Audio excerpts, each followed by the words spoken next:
Hello everyone, welcome back to my channel. আসসালামু আলাইকুম। Sadia's kitchen ওয়েদ বরিশালের আজকের আয়োজনে আপনাদের সকলকে আমন্ত্রণ জানাচ্ছি। আমি সাদিয়া। আপনারা সবাই কেমন আছেন? আশা করি আল্লাহর রহমতে ভালো আছেন। আলহামদুলিল্লাহ, আমিও ভালো আছি।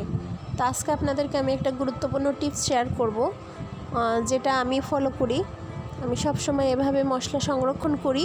তো আপনারা খুব ইজিভাবে একদম স্বাদ গন্ধ ঠিক রেখে যেভাবে আপনারা মশলা সংরক্ষণ করতে পারবেন, সেটাই আজকে আপনাদেরকে আমি দেখাবো।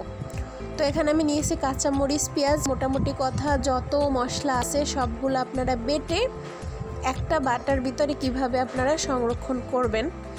তো সবগুলো বেটে এক একটা পলিথিন দিয়ে এক একটা মশলা রেখে তারপর 12 ঘন্টা ফ্রিজে রাখতে হবে।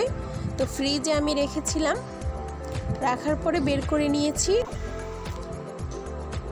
তারপর এভাবে আমি কেটে নিচ্ছি। তো কেটে নেওয়ার পরে সংরক্ষণ পদ্ধতিটা দেখে আপনারা বুঝতে পারবেন যে আমি বাটা মশলাগুলো কিভাবে রেখেছিলাম একটা বাটার ভিতরে।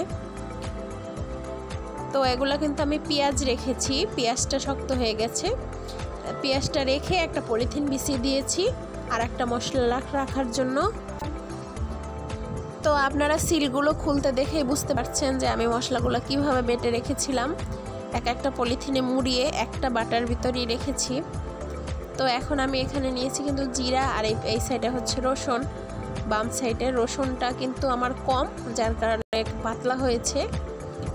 ইচ্ছা মতো পিস পিস করলেই হবে, আপনাদের ইচ্ছা মতো। সকল মশলাই আপনারা এভাবে সংরক্ষণ করতে পারবেন, স্বাদ গন্ধ একদম ইনশাল্লাহ ঠিক থাকবে। তো দেখুন এখানে কিন্তু জিরা নিয়েছি, জিরাটা বেটে আমি পলিথিনে মুড়িয়ে রেখেছিলাম।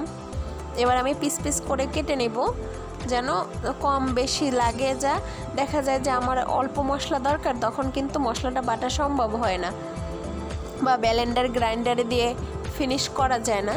তো সেক্ষেত্রে আপনারা এই পদ্ধতিটা ফলো করতে পারবেন, অনেক উপকার হবে আপনাদের আশা করি।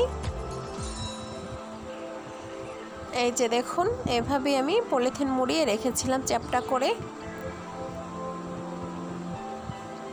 আপনারা দেখেই বুঝতে পারবেন এটা হচ্ছে আদা।